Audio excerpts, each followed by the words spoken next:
طول ما انت فاشل اداريا، طول ما انت فاشل ماديا، طول ما جماهيرك بيعلقوا شماع اخطائهم على نوادي تانية، وطول ما صناع المحتوى والاعلاميين بتوعك بيطلعوا يدلسوا ويحكوا في تاريخ لا وجود له من وجود، هتفضل دي حياتك وهيفضل دي ادارتك.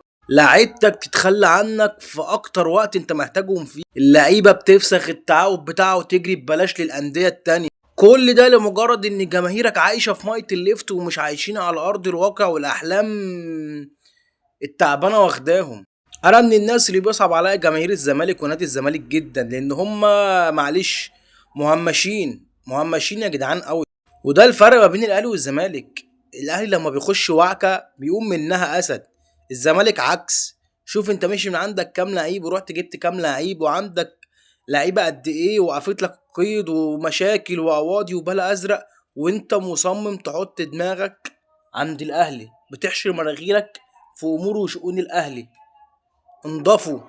اللي عامل فيه كده اقسم بالله جماهيركم والاعلام وصناع السوشيال ميديا اللي بيطلعوا يدلسوا.